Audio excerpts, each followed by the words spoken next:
Hello students, एक numerical मैं लेकर आया हूँ जिस न्यूमेरिकल के थ्रू आप ये समझेंगे कि अगर किसी बॉडी पे नेट फोर्स ज़ीरो है तो उसमें एक्सेलरेशन ज़ीरो नहीं है। ऐसे जनरली हम लोग जानते हैं कि F equal to M A formula होता है। तो अगर F ही ज़ीरो हो गया तो मास तो कुछ ना कुछ होगा, लेकिन एक्सेलरेशन क्या होगा? ज़ीरो होगा, ऐसा लगता है। F equal to M a में F ज़ीरो है, फिर भी उसका एक्सेलरेशन ज़ीरो नहीं होगा। एक्सेलरेशन ज़ीरो नहीं होगा क्यों? उसका आइए इस एग्जाम्पल के थ्रू मैं आपको समझाता हूँ।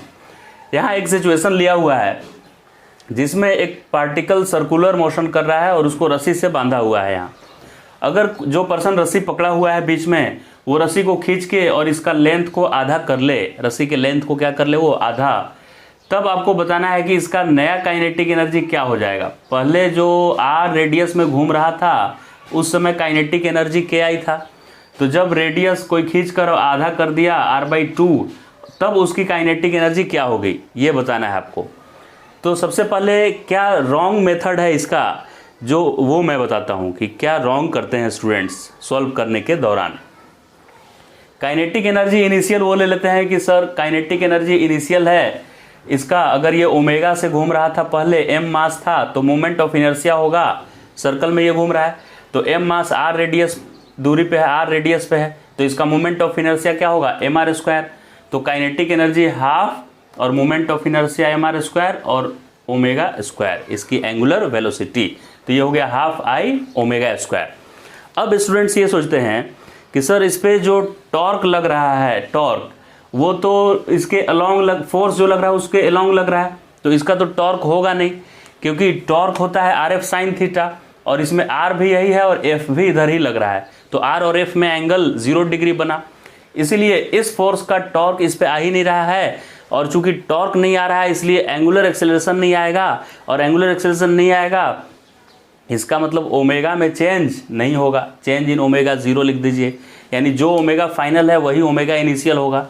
यानी कि ऐसा वो मान लेते हैं कि टॉर्क 0 है तो यानी चेंज इन ओमेगा नहीं होगा, और ये रॉन्ग हो जाता है। क्यों रॉन्ग होता है? देखिए इसका ऐसे, इसको कंसीडर करते हुए स्टूडेंट्स ऐसे सॉल्व करते हैं कि हाफ आई ओमेगा स्क्वायर ये इनिशियल हो गया काइनेटिक एनर्जी, फाइनल हाफ, और मूवमेंट ऑफ इनर्शिया चेंज हो गया क्योंकि m r/2 हो गया रेडियस, अब mr² होता है ना, mr², लेकिन अब r ही आधा हो गया है तो r/2 का स्क्वायर, तो मास इंटू जो भी एक्सिस ऑफ रोटेशन से दूरी है उसका स्क्वायर, और ये omega square, half I omega square, ये फाइनल काइनेटिक एनर्जी हुआ। लेकिन चूंकि जिसने सॉल्व किया है इसको उसने डेल्टा ओमेगा 0 लिया है, तो फाइनल ओमेगा वही होगा जो इनिशियल ओमेगा इसने लिया है, तो इसको भी मैं फाइनल ओमेगा को भी इनिशियल ओमेगा लिख दिया, ओमेगा स्क्वायर। तो इससे इसका आंसर आ गया half mr² omega square, half mr² omega square initial kinetic energy था, तो इनिशियल का 1/4 हो गया। इनिशियल काइनेटिक एनर्जी का क्या आया आंसर? 1/4 के इनिशियल बाई 4 आया, जो कि रॉन्ग हो गया। अब पहले आप वीडियो को रोककर और ये सोचिए कि ये क्यों रॉन्ग हुआ, उसके बाद आगे का देखिए, 1-2 मिनट सोचिए वीडियो को रोककर कि क्यों ये रॉन्ग हो रहा है। अब तक आप सोच लिए होंगे, तो अब मैं बताता हूँ कि क्या इसमें रॉन्ग है।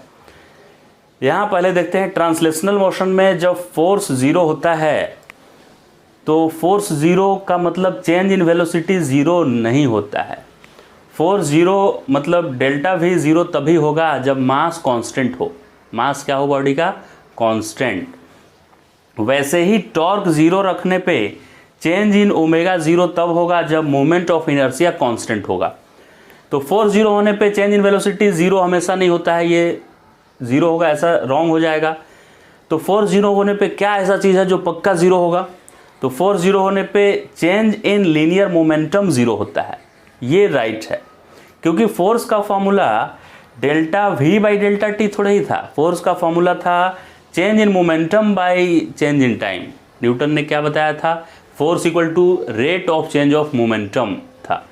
Rate of change of velocity तो खाली एक्सेलरेशन था, तो फोर्स 0 होने पे मोमेंटम में चेंज 0 होगा, क्योंकि टाइम तो कुछ ना कुछ पॉजिटिव होगा, टाइम तो आगे ही बढ़ता जाता है। तो अगर फोर्स 0 है ना, तो चेंज इन वेलोसिटी 0 नहीं करना है, चेंज इन मोमेंटम 0 करना है। तो चेंज इन मोमेंटम 0 का मतलब है कि जो फाइनल मोमेंटम है वही इनिशियल मोमेंटम है, फाइनल वेलोसिटी इनिशियल के बराबर नहीं है, मोमेंटम इक्वल होता है फोर्स 0 होने पे। वैसे ही टॉर्क जीरो होने पे change in angular momentum zero होता है, change in angular velocity zero नहीं होता है। तो टॉर्क जीरो हो गया तो चेंज इन एंगुलर मोमेंटम को जीरो में कर दिया, यानी कि final angular momentum equal to initial angular momentum. और एंगुलर मोमेंटम इनिशियल क्या होता है, आई ओमेगा होता है। वैसे ही जैसे लीनियर मोमेंटम एम वी होता था, तो एम के जगह पर मोमेंट ऑफ इनर्शिया, वी के जगह पर एंगुलर वेलोसिटी, और final angular momentum I two omega two हुआ। तो इससे फाइनल ओमेगा मुझे मिला आई वन ओमेगा वन, और ये इधर आई टू डिवाइड हो गया, तो इससे मुझे ओमेगा टू मिला, फाइनल एंगुलर वेलोसिटी। अब मैं फाइनल काइनेटिक एनर्जी लिखा। फाइनल काइनेटिक एनर्जी क्या है सर, देखिए final kinetic energy half final moment of inertia का स्क्वायर और फाइनल एंगुलर वेलोसिटी का square, half I omega square.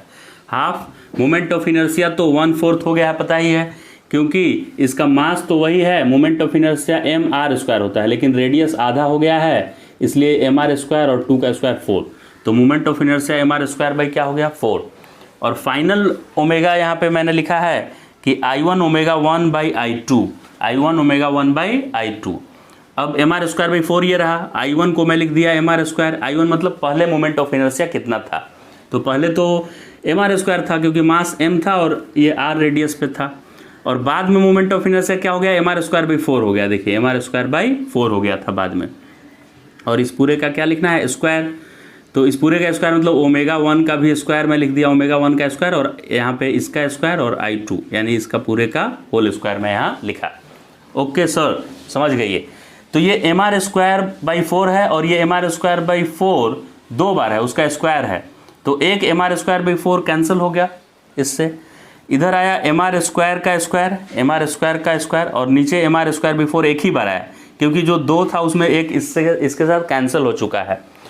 तो हाफ ये एम आर स्क्वायर का स्क्वायर, और नीचे एम आर स्क्वायर बाई 4 एक बार एम आर स्क्वायर, और जो नीचे 4 था उसको यहाँ मैं लिख दिया 4, क्योंकि ये 4 यहाँ पे आ जाएगा।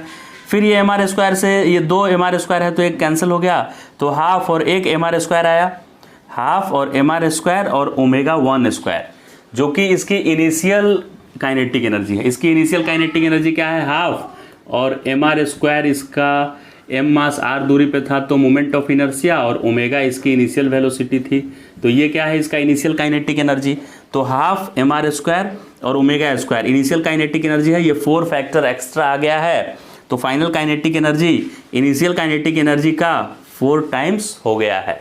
ये करेक्ट आंसर है।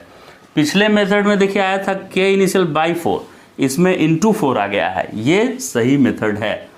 अब ये मेथड आप समझ गए होंगे क्या है, और ये कॉन्सेप्ट भी आप समझ चुके होंगे कि नेट फोर्स जीरो होने से चेंज इन वेलोसिटी जीरो नहीं होता है, change in linear momentum zero होता है। वैसे ही नेट टॉर्क जीरो होने से change in angular velocity zero नहीं होता है, change in angular momentum zero होता है, राइट। इसी प्रॉब्लम को सॉल्व करने का एक दूसरा मेथड है, सेकेंड मेथड, कि काइनेटिक एनर्जी और लीनियर मोमेंटम में ये रिलेशन है k equal to p square by 2m।